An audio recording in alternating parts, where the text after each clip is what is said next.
오늘 에스겔입니다. 에스겔서, 자, 구약 성경의 선지서들 중요한 부분들을 이제 거의 다 다루고 있습니다. 다니엘까지도 대선지자이긴 하지만 말씀드렸던 것처럼 이사야, 예레미야, 에스겔 3대의 선지자예요. 3대 선지자고 이분들이 유다의 멸망과 연관돼서 멸망과 회복과 연관돼서 매우 중요한 메시지를 전했죠. 그 중에서 이사야는 이제 100년 이상 앞선 분이고요. 예레미야와 에스겔은 동시대 분이에요. 예레미야는 유다 땅에서 포로 잡혀가는 모든 과정을 보면서 예언했고, 에스겔은 포로로 잡혀가서 바빌론 현지에서 예언한 사람입니다.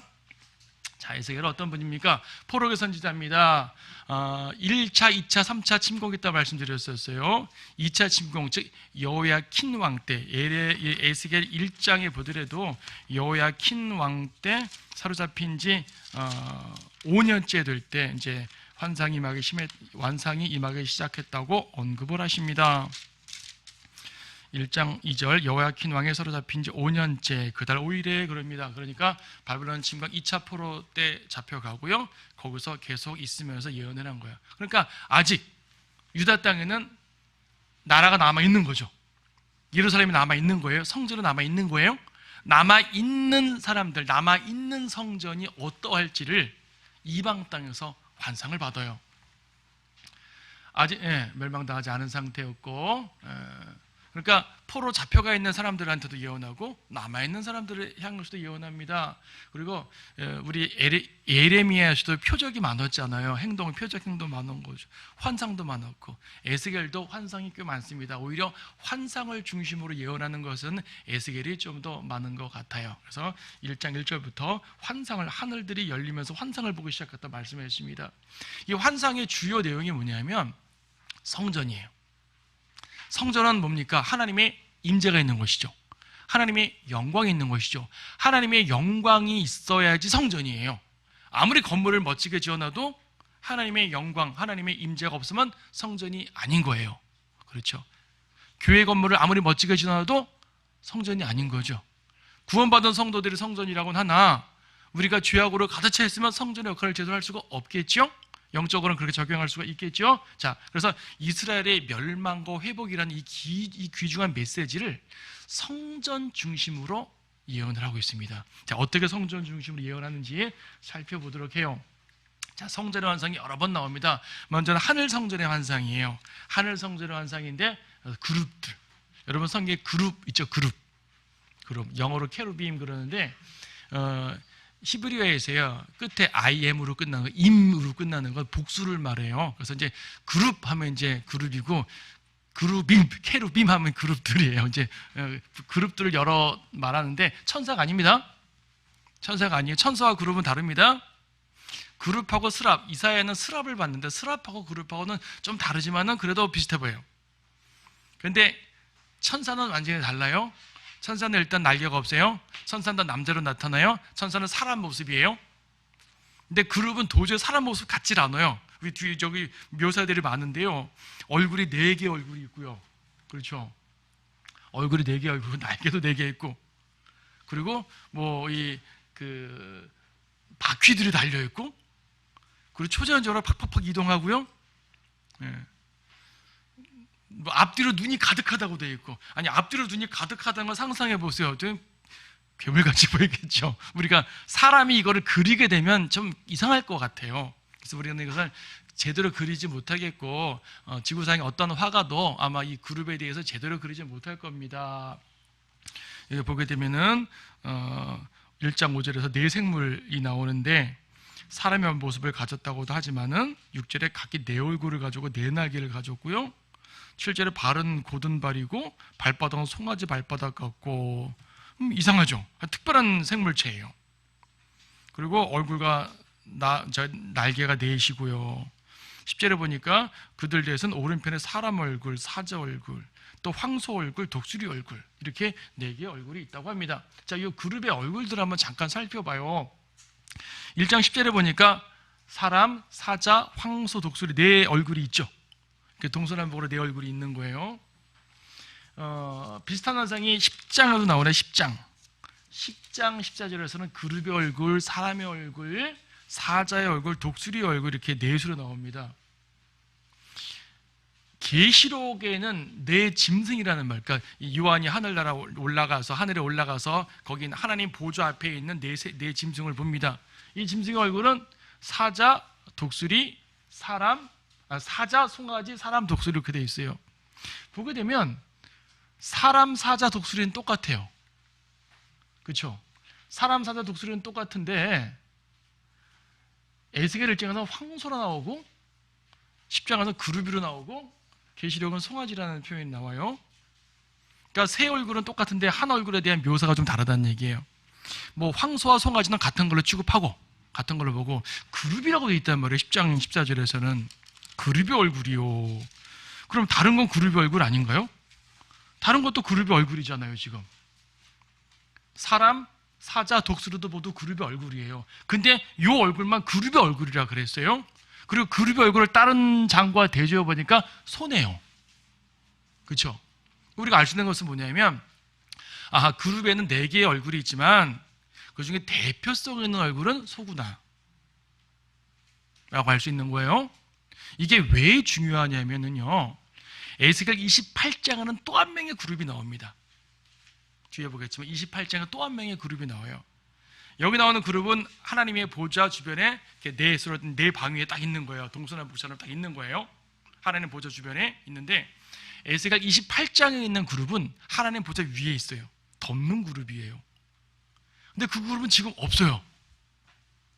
왜냐면 사탄이니까. 사탄은 천사가 아니라 그룹이었습니다. 하나님 보좌 옆에 있는 그룹이었고, 사탄의 원래 역할은 하나님 보좌 위에서 덮는 그룹이었다고, 하나님 영광을 덮는 그룹이었다고요. 현재 높이 있다 보니까 교만해져서 타락해서 사탄이 된 건데, 그 그룹도 그룹이니까 황소일 거 아니에요. 물론 사탄이 인류에게 처음 등장할 때는 뱀으로 등장했어요. 그렇죠? 뱀으로 등장했죠. 창세기 3장에서. 하지만 그의 본 모습은 또 때때로 광명의 빛의 천사로도 나타납니다. 다양하게 나타나지만 그의 본 모습 중에 하나는 황소예요. 그래서 사람들이 우상 숭배를 할 때 황소 숭배를 꽤 많이 하잖아요. 이스라엘이 집단적으로 맨 처음 숭배한 우상이 뭐예요? 금송아지죠. 출애굽하면서 그전에도 개인적 우상 숭배는 했겠지만 집단적으로 맨 처음 우상 숭배를 하는 것이 바로 출애굽기 32장에서 금송아지였습니다. 그리고 남북왕국이 갈라졌을 때 북왕국의 왕 여로보암이 북왕국의 종교로 만든 그 우상이 금송아지였고요. 이런 거 볼 때 이 그룹의 얼굴이 황소라는 것은 꽤 중요한 의미가 있는 것 같아요. 금송아지. 그래서 이제 꼭 이스라엘뿐 아니라 세계 여러 나라에서도요, 우상은 다양한 형태의 우상이 많지만 송아지 우상이 참 많아요. 그래서 사탄의 모습을 보여주는 것 같아요. 네? 어디요? 그렇죠. 거기도 황소가 있죠. 월스트리트, 돈을 중시하는 곳에서 황소가 딱 있는 거예요. 금송아지. 모든 것들이 맞아떨어져요. 그래서 이제 이런 것들을 볼 때 간과하게 지나갈 수가 없어서 자세히 설명드립니다. 어쨌든 여기 이제 에스겔에 나와 있는 그룹은요, 하나님 보좌에 4명의 그룹이 있고 그룹 위에는 하나님의 보좌가 쫙 있어요. 1장 26절 보게 되면은 하나님의 보좌, 그들의 머리 위에는 창공 위에는 보좌 형상이 있는데 사파이어 모양 같고 보좌 형상 위에는 그 위에 사람의 모양 같이 생긴 형상이 있더라. 내가 보니 그의 허리 모양 위로부터는 그 안을 두르는 불의 모양 같고 쭉 하면서 28절도 비 오는 날 구름 속에 있는 무지개의 모양처럼 그 주위의 광채의 모양도 그러하니라. 이것은 주의 영광과 같은 모양이더라. 주의 영광이라는 말 썼잖아요. 그러므로 하늘에 있는 그 하나님의 보좌, 주의 영광이 가득 찬 그 보좌, 그 주변에 있는 네 그룹들을 말하는 것으로서 지금 우리가 본 에스겔 1장과 10장의 모습은 하늘에 있는 성전의 모습이었었습니다. 하늘의 성전이 이러한데 땅의 성전은 어떠하냐? 땅의 성전은요, 지금 에스겔 8장 보니까 에스겔 당시에 펼쳐진 성전의 모습이 아주 가증했습니다. 성전에서 우상 숭배를 자행했던 므낫세 왕, 아하스 왕도 있었지만 지금 에스겔이 포로로 잡혀가 있는 이 시점은 마지막 왕인 시드키야 왕 때예요. 시드키야 왕의 반 정도 지났어요 지금. 그리고 5년 정도 후면은 멸망할 거예요. 이 마지막 시기에 그들은 바빌론에게 사로잡히지 않으려고 발버둥을 쳤지만, 군사적 발버둥, 외교적 발버둥은 쳤지만요, 하나님을 찾는 발버둥은 치지 않았어요. 오히려 성전에서 더 가증한 일들을 행했는데, 그 가증한 일들을 지금 하나님 환상으로 에스겔에게 보여줍니다. 첫 번째 가증한 일이 8장 7절부터 나오는데요. 뜰에 있는 담구멍을 파고 들어갔더니 70명의 노인들이, 70명의 노인이라는 얘기는 70명의 원로란 얘기거든요. 원로들이 지금 갖가지 우상들, 가증한 것들을 벽에 다 그려놓고 거기에다가 분향을 하고 있네요. 우상 숭배. 이스라엘의 원로들이 우상 숭배하는 모습을 보여줬어요. 어디에서요? 성전에서요. 자, 하나님께서 또 더 가증한 거 보여줄게 하고 데려가신 것이 8장 14절. 그때 그가 나를 북쪽을 향한 주의 집의 대문의 입구로 데려오시더라. 보라, 거기에는 여인들이 탐무스를 위하여 울며 앉아있더라. 탐무스가 누구예요? 탐무스, 바빌론의 신이에요. 님롯의 아들이에요. 자연신이에요. 우리가 보통 대자연신 그러죠. 그러니까 하나님 믿지 않는 모든 이방인들이 추구하는 태양신을 비롯해서 모든 자연신을 추구하는 그 만물의 주, 이방인들의 만물의 주가 바로 탐무스예요. 그러니까 하나님이 아닌 존재를 경배하고 있다는 얘기죠. 탐무스를 왜 울며 앉아있다는 얘기가 뭐냐면 종교적으로 숭앙하는 의식이에요. 지금 이것은. 그래서 탐무스를 공경하고 경배하는 그런 모습을 말하는 것인데, 그 다음에 또 다른 가증함이 무엇이냐면 16절, 17절 보게 되면은 16절에 현관과 제단 사이, 여러분 현관과 제단 사이란 말은 뭐냐면 성전에 뜰이 있고, 그렇죠? 뜰이 있고요. 그러니까 솔로몬 성전 바깥뜰이 있고 안뜰이 있어요. 바깥뜰을 통해 들어왔더니 이제 우상 70명이 경배하고 있는 거예요. 더 안으로 들어왔더니 여인들이 탐무스를 위해서 애곡하고 있는 거예요. 대문 앞에서. 더 안으로 들어왔더니 뭐냐면 안뜰. 안뜰에는 제단이 있고요. 제단을 통과해서 물대야 그 바다를 물대야 통과해서 가게 되면은 성전 건물로 들어가거든요.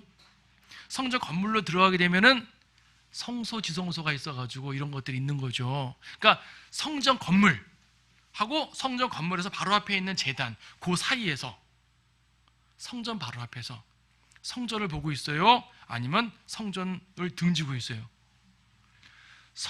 그들의 등은 성전을 향하고 그들의 얼굴은 동쪽을 향했습니다. 태양을 향해 경배하는 거죠. 태양을 경배하더라. 태양신.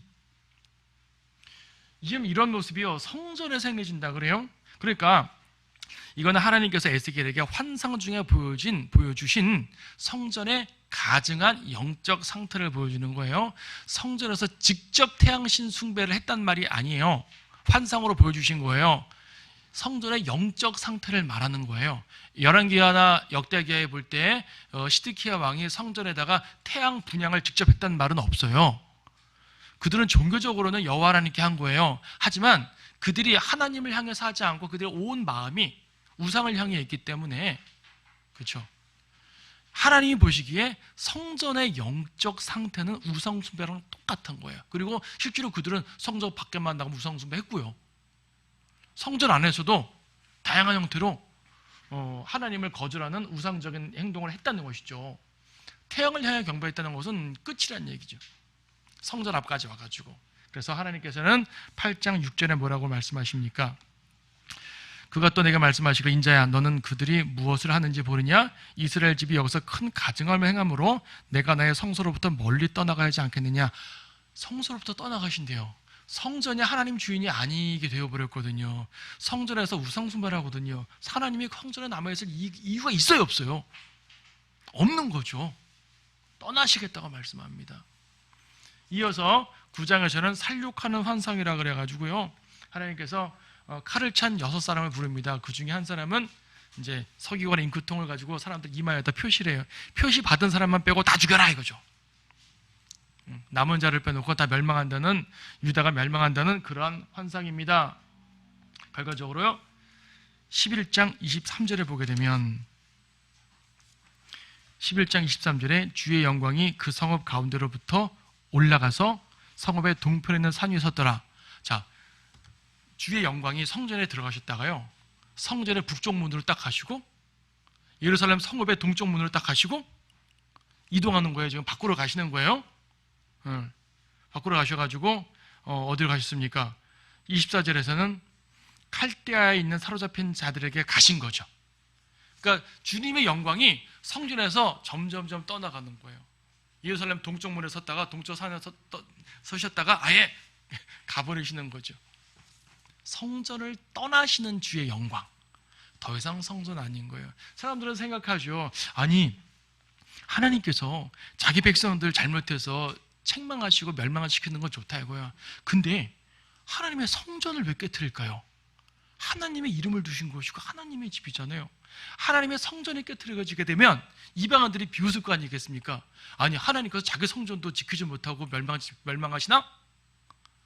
그래서 우리가 생각할 때는 그래, 성전만큼은 놔두시지, 이 생각이 있을 수 있잖아요.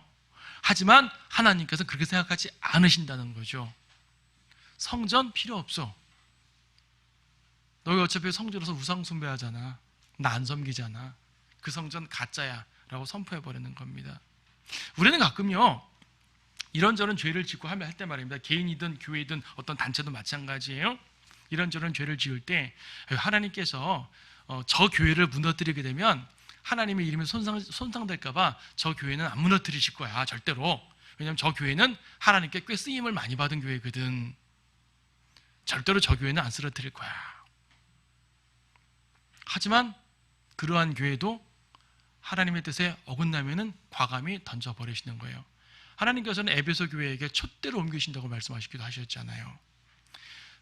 루터가 종교개혁했던 독일은 정말로 복음의 중심지였었어요. 그 당시에 루터가 번역한 성경은요, 독일어 루터 성경은 네덜란드, 덴마크, 북유럽을 다 번역됐어요. 북유럽의 당시 지도를 보게 되면 북유럽은 모두 하나님께 바쳐진 나라, 그 유럽의 반 정도 하나님께 바쳐진 것처럼 보여 있었어요. 지금 독일이 어떻게 됐죠? 독일의 영적 상태? 복음이 휩쓸고 갔던 이 웨슬리와 휘필드가 이 복음 전파를 했었던 영국은 어떻게 됐죠? 미국은 어떻게 됐죠? 무디 목사님이 복음 전파했던 그 시카고는 어떻게 됐죠? 가장 타락한 동네가 됐어요. 그런 거예요. 그런 거예요. 하나님께서는 그분의 이름을 위해서 이건 놔두시겠지? 아니요. 오히려 그분의 이름을 위해서 파괴시키는 것이 더 영광 받으시는 상황이에요. 그러므로 우리의 구원은 영원히 보장되지만 구원 이외의 다른 모든 것들은 무너질 수 있거든요. 경계해야 된다는 거예요. 하나님 성전을 소중히 여기지 못하면 주님께서도 그 사람을 소중히 여기지 않으신다고, 멸시하신다고 말씀하시잖아요. 우리는 에스겔 성전을 볼 때 그걸 기억해야 됩니다. 자, 영광이 떠나셨죠. 자, 선지자 표적, 에레미야처럼 에스겔도 표적을 많이 행하는데요. 4장의 기와의 표적, 기와에다가 예루살렘을 그리래요. 그리고 주변에다가 이렇게 전쟁한 공성전처럼 모양을 쌓으래요.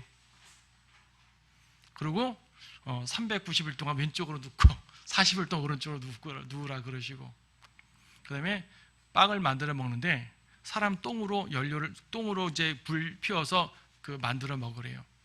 예레미야가 에스겔을 사정했더니 사람 똥 대신 소똥으로 바꿔준다니까 소똥에다 불 피워가지고 먹으래요. 이 말은 무엇입니까? 예루살렘이 이렇게 멸망할 것이고 이렇게 포위될 것이고 먹을 것이 없어가지고 기근하게 될 것이라는 사실을 보여주는 그런 표적이에요. 5장에서는 칼로 머리털을 자르래요. 칼로 머리털을 자르더니 3분의 1은 이렇게 흩어버리고 3분의 1은 칼로 치고 이렇게 하라고 하십니다. 이게 도대체 뭘 의미하는 걸까요? 3분의 1은 기근으로 멸망당할 것이요, 3분의 1은 칼로 멸망당할 것이요, 3분의 1은 흩어질 것이라는 그 예언을 말하기 위해서 표적을 보입니다. 이사하래요. 담벼락을 뚫고 이사하래요. 그냥 고이 이사하면 되는데 담벼락을 뚫고 이사하래요. 사람들이 보죠. 아니, 왜 그런 짓 행합니까?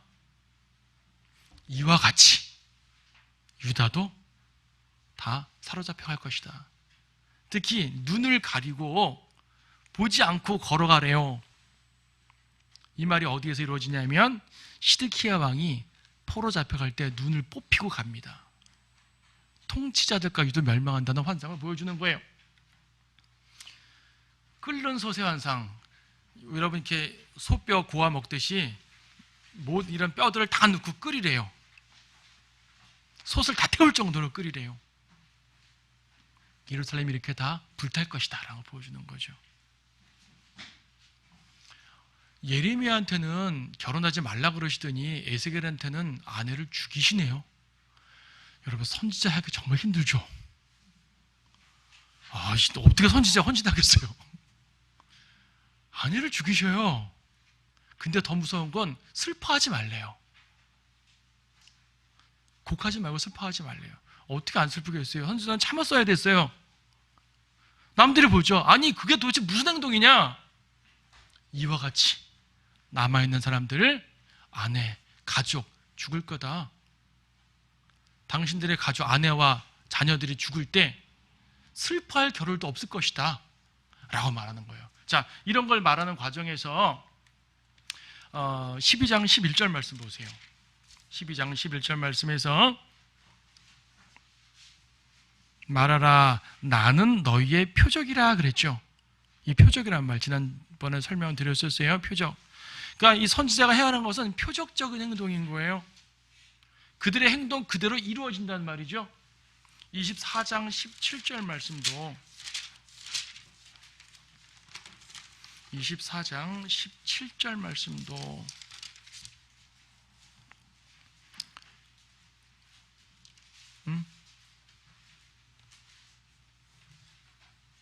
24장 24절 보세요. 에스겔이 그처럼 너희에게 표적이 되리니 그랬죠. 예. 에스겔이 그처럼 너희에게 표적이 되리니, 예, 표적이 됩니다.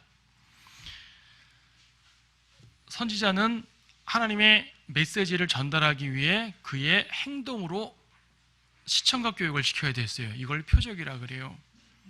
자, 아내가 죽을 정도의 모습까지 취해야 됩니다. 선지자하기 참 힘들죠. 여러분, 그렇다 여러분, 주님께서 여러분 고생시킬 테니까 헌신하는 거 겁나게 하는 거 아닙니다.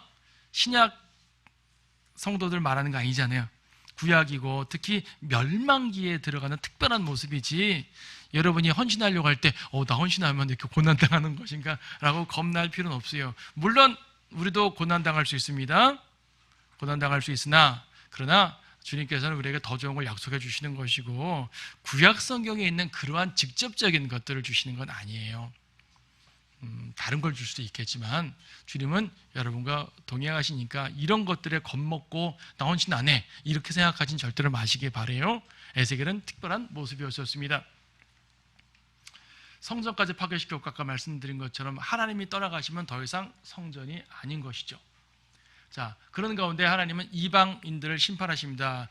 이사야나 예레미야도 동일한 게 말했지만 에스겔 역시 25장에서 암몬, 모압, 에돔, 필리스티아, 26장에서 투로, 시돈, 29장에서 이집트, 38장, 39에서 마곡, 이렇게 해서 이제 주변 지역들을 심판하신 장면이 쭉 나오는데 그 중에서 그러니까 이런 것들은 모두 재림 때 심판받을 이방 민족들을 말해요.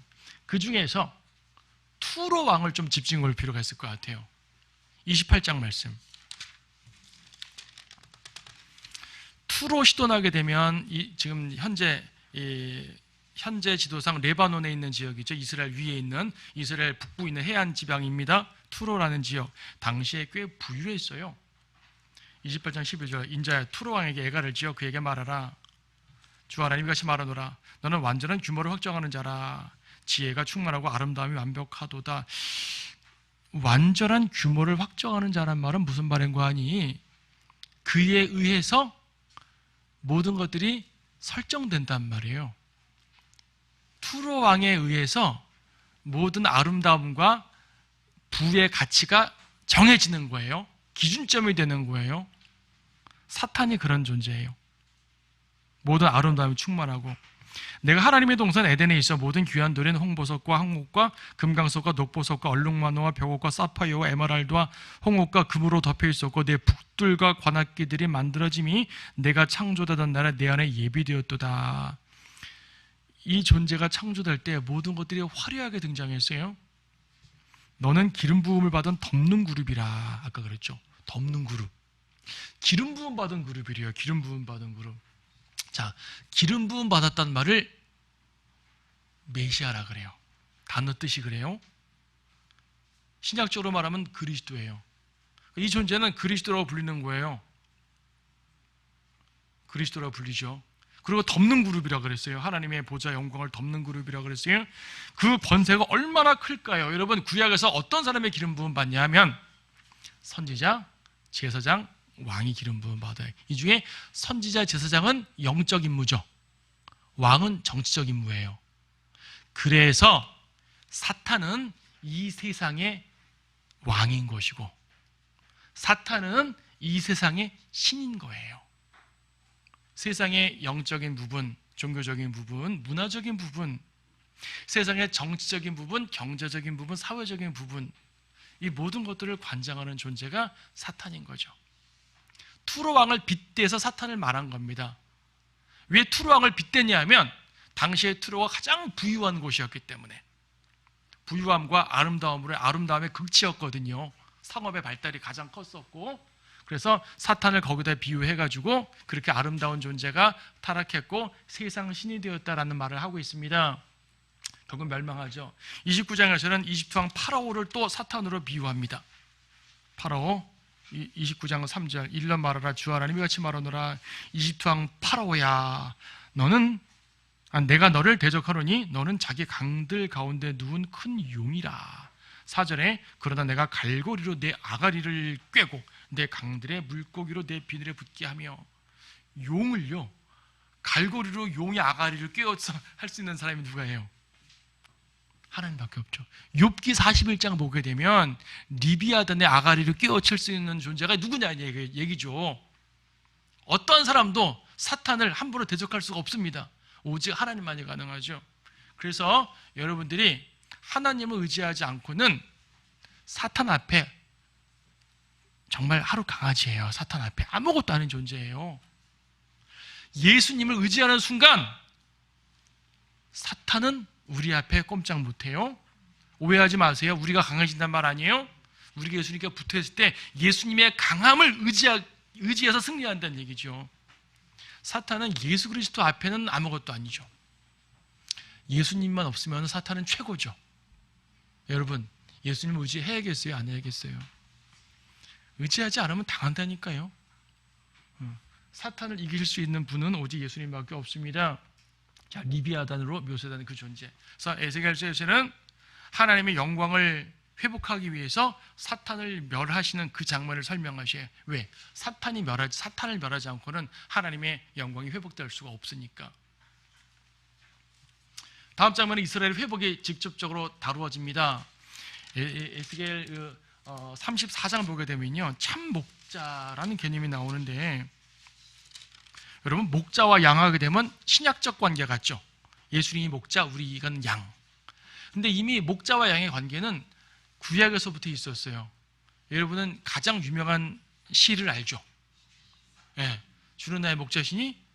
예, 그러면 나는 주의 양이란 말이잖아요. 이건 다윗이 썼죠. 구약에서부터 나오는 말입니다. 이스라엘은 그들의 양이고 하나님은 그들의 목자예요. 메시아 그리스도께서는 그들의 목자란 얘기입니다. 그래서 에스겔 34장에 보게 되면 거짓 목자들에 대해서 쭉 책망하십니다. 가짜 목자들, 양들을 도둑질하고 죽이고 하는 그런 가짜 목자들이 많아요. 마치 뭐가 같냐면 바리새인들 같죠. 예수님 당시에 양들은 목자 없이 뿔뿔이 흩어진 존재 같았어요. 바리새인 같은 이스라엘의 목자들이 존재했었지만 그들은 목자 역할을 하지 못했죠. 그리고 예수님께서 나타나셨을 때 34장 11절에 있는 것처럼 주 하나님이 같이 말하노라. 보라, 나 곧 내가 나의 양을 찾을 것이며 또 그들을 찾아내리라. 이런 양을 찾는 예수님의 모습이 등장하지 않으세요? 예, 이런 양을 찾는 예수님의 모습이에요. 이어지는 내용으로 쭉 보게 되면 양을 찾아서 그 양에게 푸른 초정으로 이끄시는 주님의 모습이 보입니다. 여러분들은 당장 알게 되죠. 요한복음 10장이라는 사실을. 그렇죠? 요한복음 10장에 보거든 예수님이 말씀하셨습니다. 나는 선한 목자라. 그리고 사꾼과 도둑이 있는 거죠. 오늘날도 사꾼과 도둑이 있습니다.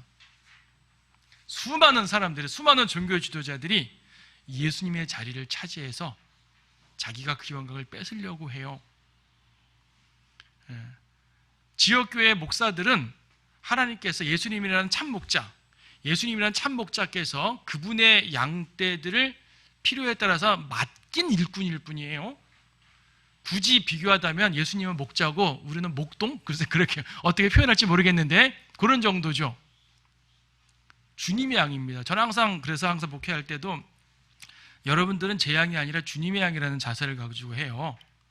내 양이라고, 물론 저한테 맡기신 양이라는 개념으로 제 양이라 말할 수도 있겠지만 소유의 개념으로 제 양이라고 말하면 큰일 납니다. 근데 많은 목사님들이 소유의 개념으로 내 양이라고 생각을 해요. 그래서 내 양이 저쪽 교회를 가게 되면 양을 뺏겼다고 으르렁거리는 거예요. 그러면 안 되죠.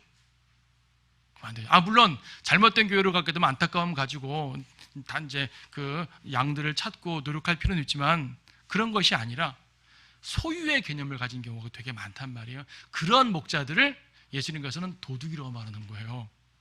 주님의 양을 자기 양이라고 뺐으니까 도둑이죠. 주님의 양입니다. 양들이 주님께로 가도록 이끄는 것이 지역교회 목자들의 사명인 거지. 그래서 우리는 모두 주님을 따른 자들이지 저를 따른, 목사를 따른 자들이 아니잖아요. 목사는 단지 본이 될 뿐이죠. 이제 그것이 이제 우리가 해야 될 일이고, 저 역시 그렇게 하려고 하나님 앞에 성찰하는 중이고, 여러분들도 도와주시길 바라는 겁니다. 자, 영적 회복을 다룹니다. 영적 회복을 다룸에 있어서 여러분 이 구절 꼭 봐야 돼요. 3장 7절 말씀, 에스겔 3장 7절. 이것이 에스겔의 가장 큰 주제이기도 해요. 에스겔 3장 7절에 보게 되면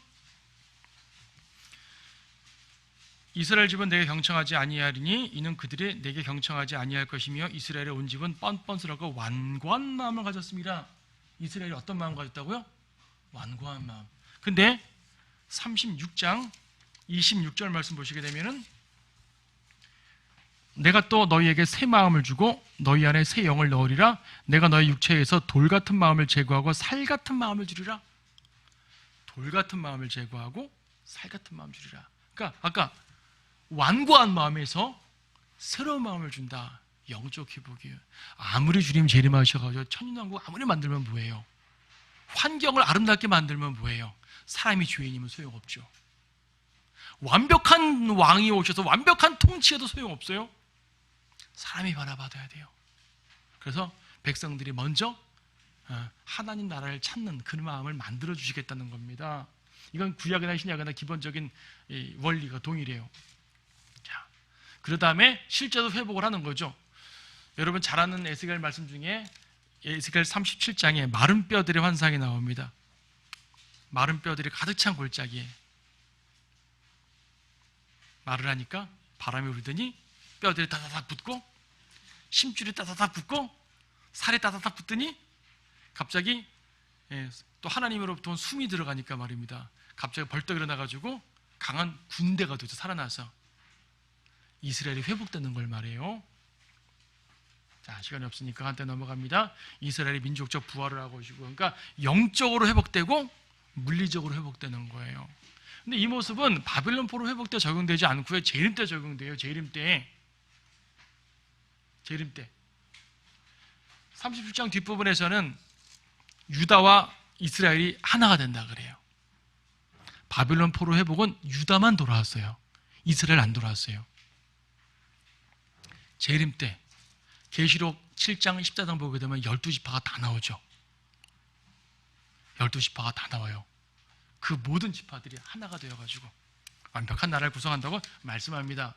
그리고 주님께서는 마지막으로 하나님의 영광이 예루살렘과 성전으로 돌아오게 되는데 40장부터는요 천년왕국 성전이 나와요. 성전 자세히 보지 않아도 됩니다. 40장부터 성전의 규모가 쭉 나오는데 이건 지금까지 있던 어떤 성전도 이렇지 않았어요. 헤롯 성전도 이렇지 않았어요. 이스라엘 사람들이 지금 제3성전 추진한다고 하죠. 그 성전의 그 모양도 이제 그 설계도를 봤지만 이것과 달라요. 그 성전 아닙니다. 이건 주님께서 재림하셔서 세우실 천년 왕국 성전이에요. 하늘 성전도 아니에요. 이 땅의 성전이에요. 45장부터는 천년왕국 때 이스라엘이 받을 유업을 쭉 말씀해 주시는데 통치자의 유업부터 시작해서 쭉 말해요. 그 중에서 다른 거 넘어가고 48장 마지막 부분 보시게 되면 48장은 회복된 이스라엘이 단지파부터 그렇죠? 저기 이제 르우벤 지파까지 쭉 12지파들이 쭈르르 언급됩니다. 쭈르르 언급돼 가지고 갓지파까지 다 언급돼 가지고 이스라엘 땅을 가득 채우는데 지금 이스라엘 그 땅이 아니라 유프라테스 강까지 확장되는 이라크까지 확장되는 엄청난 큰 땅이 이 회복된 이스라엘의 땅이 됩니다. 그리고 제일 중요한 건 뭐냐면 맨 마지막 절 그 사면의 규격이 1만 8천이며 그날로부터 그 성읍의 이름이 주께서 거기 계시다가 될 것이라. 주께서 거기 계시다라는 말을 히브리어로 말하면 여호와 샴마. 여러분 들어보셨죠? 여호와 샴마 들어보셨죠? 여호와 샴마, 샴마란 말이 이제 there, 거기 그곳이란 말이에요. 그곳. 여호와께서 그곳에 계신다. 주께서 그곳에 계신다. 주께서 계시는 곳. 예루살렘 성도 주께서 계시는 곳. 성전도 주님의 영광이 가득 찬 곳. 앞에서 성전에서 주님이 떠났잖아요. 예루살렘에서 주님이 떠났잖아요. 다시 돌아온다는 얘기죠. 예레미야나 이사야나 모두 이스라엘의 멸망과 회복을 예언했지만 에스겔은 하나님의 영광이라는 영적 관점으로 설명을 해주고 있는 거예요. 성전에서 떠난 영광이 다시 성전으로 돌아오면서 완성이 됩니다. 천년왕국 성전과 완전한 예루살렘, 주님께서 함께 하시는 곳. 영적으로 말하면 여호와 샴마는 여러분 자신이에요. 영적으로 적용하면 주님이 우리 안에 계시잖아요. 예루살렘 성전은 앞으로 몇 년 더 있어야 이루어질 텐데 여러분은 이미 지금 이루어져 있어요. 여호와 샴마. 여러분 모두가, 우리 모두가. 그래서 주님과 동행한다는 것은 엄청난 일이에요. 이 조그만 몸뚱아리가 우리가 성전이래잖아요. 이스라엘 성전을 주님께서 파괴시켰던 것은 성전 역할을 못해서였습니다. 우리가 성전 역할을 못하면 주님께서 징계를 내리시겠죠. 우리 역시 이런 것들로 교훈을 삼아서 진정한 성전으로서의 모습, 교리적으로 성전이다가 아니라 진정한 실제적으로 성전의 모습을 행하는 여러분 모두가 됐으면 좋겠습니다.